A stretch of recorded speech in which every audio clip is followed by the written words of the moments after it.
Hello everyone, Vinaya Tembe बोलते.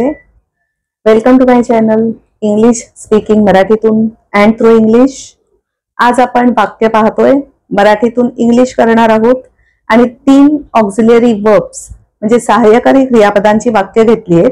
त्यातला फरक लक्षात घेऊन मराठीतलं वाक्य आपण इंग्लिश कशा पद्धतीने करू, पूर्ण रचना कशी करायची, काय विचार करायचा जेव्हा आपल्याला मराठीतून इंग्लिशमध्ये वाक्य बनवून बोलायचंय, हे सगळं काही या व्हिडिओत मी शेवटपर्यंत सांगतेय. अतिशय महत्त्वाच्या टिप्स आहेत. व्हिडिओ निश्चित शेवटपर्यंत पहा, खूप उपयोगी नक्कीच आहे. Let us begin. सुरुवात करूया. 3 ऑक्झिलरी वर्ब्स घेतली आहेत, शुड, ऑट टू आणि मस्ट. शुड, ऑट टू आणि मस्ट. पाहूया काय काय अर्थ आहे प्रत्येकाचा ते वाक्यांमधून. पहिलं मराठी वाक्य आहे, तू माझ्याबरोबर यावंस. तू माझ्याबरोबर यावंस. सगळ्यात पहिली गोष्ट, सगळ्या वाक्यांसाठी 6 वाक्य मी आज घेतेय. 6 वाक्यांसाठी पहिली गोष्ट ही आहे की सगळी 6 वाक्य विधानार्थी वाक्य आहेत. Assertive sentences. असर्टिव्ह सेंटेन्सेस म्हणजे नुसतं एक प्लेन स्टेटमेंट केलेलं असतं, जस्ट नुसतं आपण बोलतो, त्याला भावभावना, उद्गार किंवा प्रश्न किंवा आज्ञा, विनंती असे काही प्रकार नसतात. जस्ट आपण नुसतं एक साधं वाक्य बोलतो तेव्हा आपण त्याला म्हणतो विधानार्थी वाक्य, इंग्लिशमध्ये असर्टिव्ह सेंटेन्स. तर असर्टिव्ह सेंटेन्सेस आजची 6 आहेत आणि मग त्यांची रचना बेसिक जी असते, जी बेसिक रचना म्हणजे प्राथमिक रचना जी असते ती असते subject plus verb. Subject plus verb. Subject म्हणजे कर्ता, वर्ब म्हणजे क्रियापद. कर्ता अधिक क्रियापद ही बेसिक रचना आपली कायम लक्षात ठेवायची विधानार्थी वाक्यांची, असर्टिव्ह सेंटेन्सेसची. आता पाहूया वाक्य, तू माझ्याबरोबर यावंस. जस्ट एक नुसतं मी सुचवलंय की तू माझ्याबरोबर यावंस, नुसतं एक सजेशन, नुसतं सुचवलंय. आणि त्यावेळेला मग आपण या वाक्यामध्ये सब्जेक्ट आपण तू म्हणजे यू घेणार आहोत.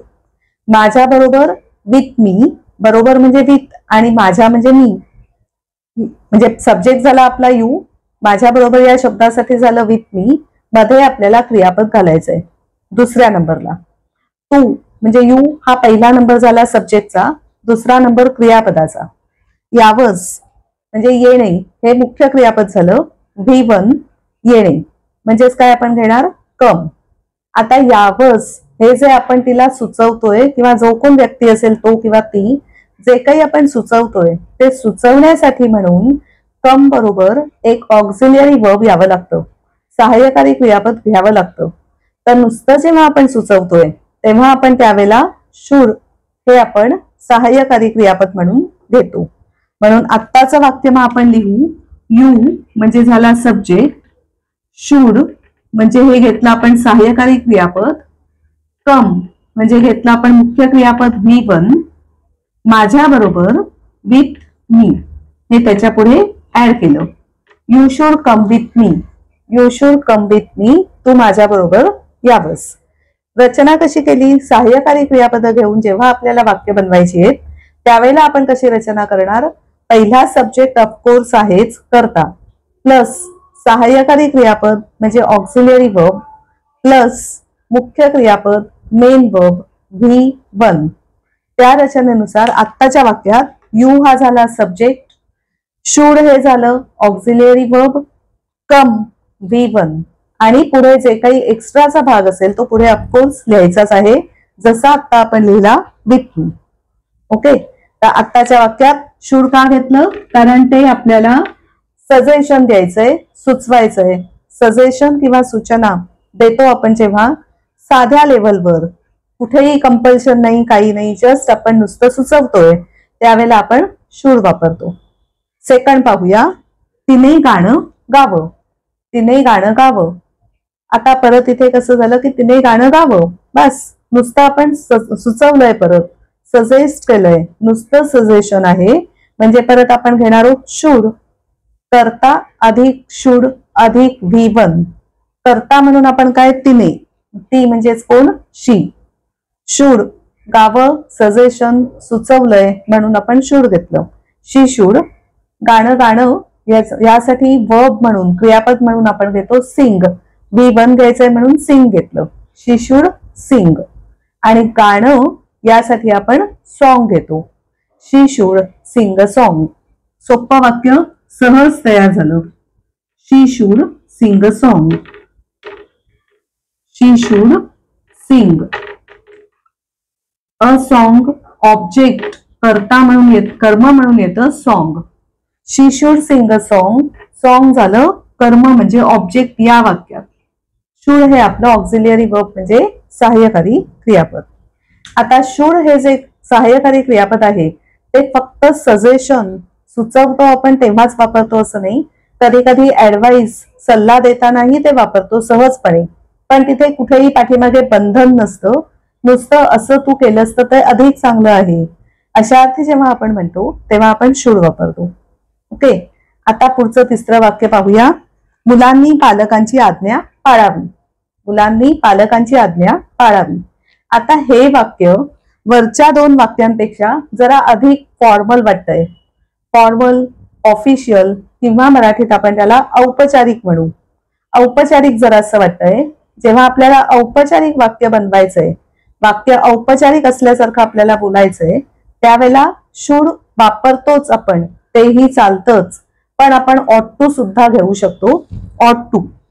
ऑट टू हे शुड सारखंच आहे. शुडच्या जागी आपण ऑट टू घालू शकतो किंवा ऑट टूच्या जागी आपण शुड घालू शकतो. पण जेव्हा फॉर्मल असतं, औपचारिक असतं, त्यावेळेला ऑट टू वापरलं जातं. पण जनरली सहज बोलताना शुड अधिक वापरलं जातं. पण आत्ता हे वाक्य आपण फॉर्मल आणि ऑट टू कधी वापरायचं हे समजण्यासाठी ऑट टू घेऊया. पण लक्षात ठेवा की त्या ऑट टूच्या जागी तुम्ही शुड सुद्धा वापरूच शकता. तर आता मुलांनी करता आपला पहिला मुलं, अनेक मुलं. चाइल्ड सिंगल, चिल्ड्रन अनेक वचन. चिल्ड्रन महत्वाची गोष्ट. चाइल्ड एक वचने, चिल्ड्रन अनेक वचने. त्या चिल्ड्रन हाच शब्द अनेक वचन असल्यामुळे चिल्ड्रनच्या पुढे एस लावून बोलायचा नाही आणि लिहायचाही नाही. चिल्ड्रन्स म्हणायचं नाहीये कारण चिल्ड्रन हाच शब्द अनेक वचने, त्याला एस लागत नाही. ओके. म्हणून द चिल्ड्रन पालकांची आज्ञा पाळावी. आता आज्ञा पाळणं याला आपण मराठीत आज्ञा पाळणं जरी म्हटलं तरी इंग्लिश मध्ये मात्र ओबे हे क्रियापद म्हणून घेतो. ओबे हे मुख्य क्रियापद V1 म्हणून आता आपल्याला घ्यायचंय.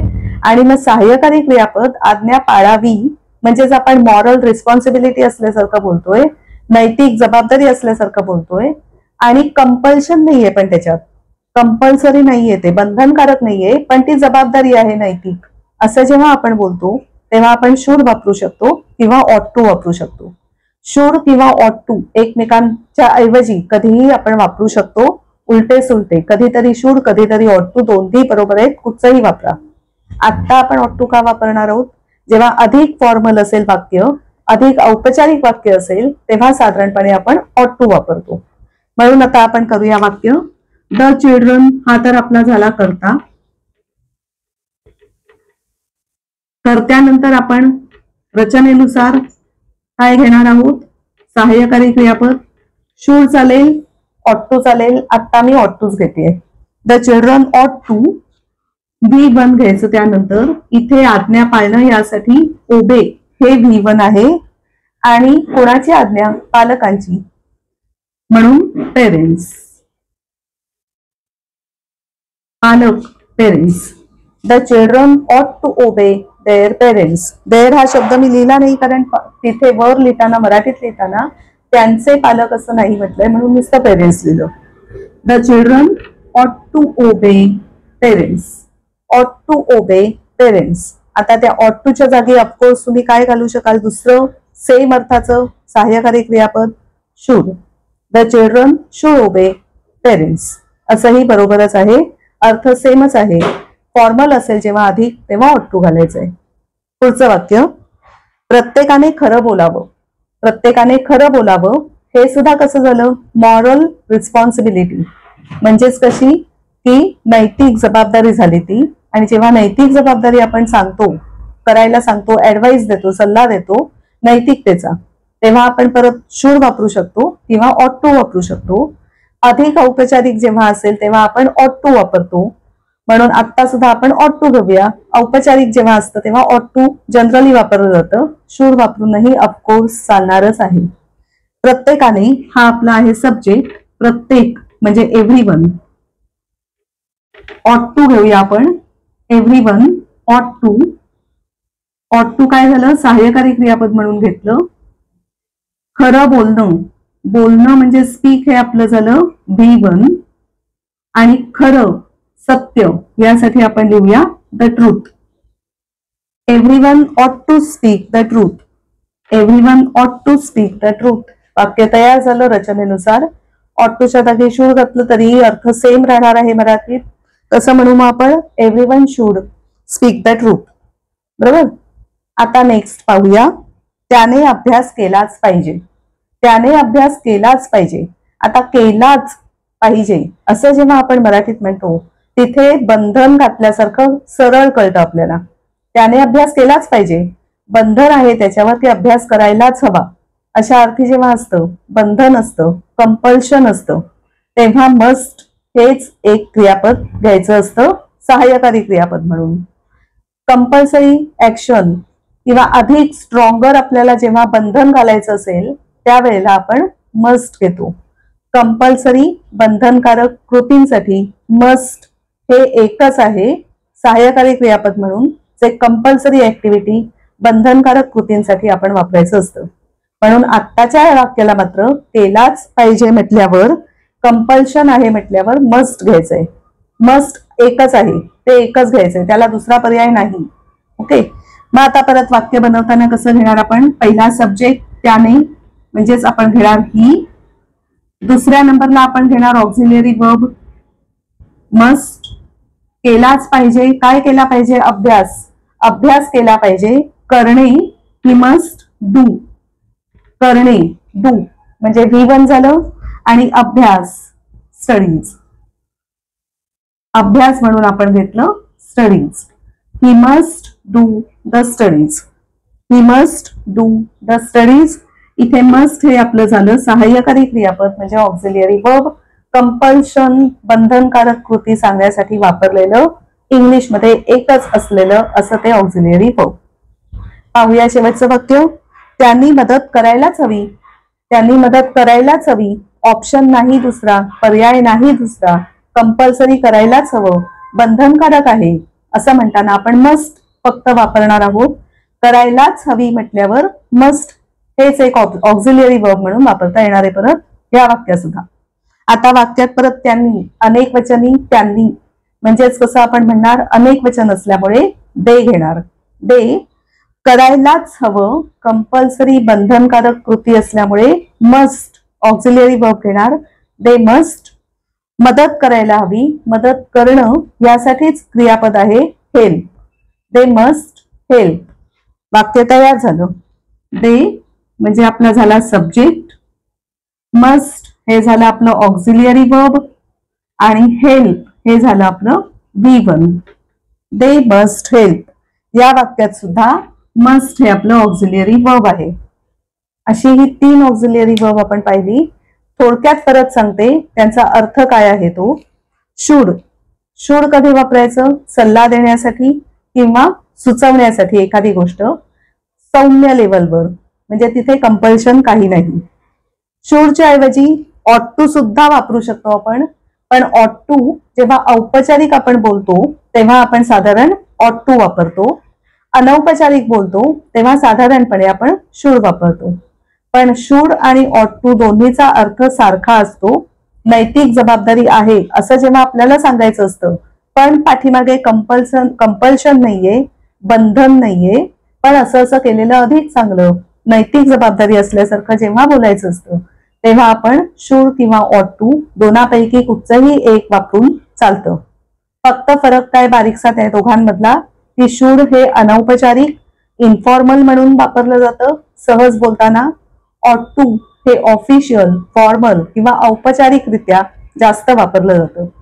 आणि तिसरं आपण बघितलं मस्ट.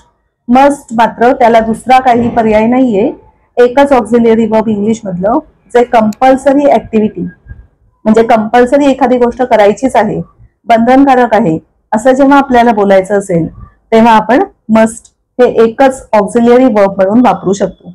दुसरं त्याला पर्याय म्हणून कुठचंही दुसरं सहाय्यकारी क्रियापद इंग्लिशमध्ये नाही. म्हणून कंपल्सरी ऍक्टिव्हिटीसाठी मस्ट. अशी 3 क्रियापदं सहाय्यकारी क्रियापदं, ऑक्झिलरी वर्ब्स आपण पाहिली, रचना कशी करायची विधानार्थी वाक्यांची ही वर्ब्स घेऊन तेही पाहिलं. असेच माझे व्हिडिओज पाहत राहा. तुम्ही सुद्धा प्रॅक्टिस करत राहा. आणि जर तुम्हाला आणखीन इंग्लिश शिकायचं असेल, ऍडव्हान्स लेवलचं इंग्लिश शिकायचं असेल, तर मी 7 एप्रिल 2025 पासून 3 महिन्याचा इंग्लिश स्पीकिंग कोर्स ऍडव्हान्स्ड सुरू करते. 7 एप्रिल ते 7 जुलै 3 महिने. डिटेल्स त्याचे, पूर्ण माहिती त्याची मी याच व्हिडिओच्या पहिल्या कमेंटमध्ये आणि डिस्क्रिप्शन मध्ये दिलेली आहे. इच्छा असेल तर मला व्हॉट्सअप मेसेज करून तुम्ही विचारू शकता. Thank you very much for watching this video today. Bye bye.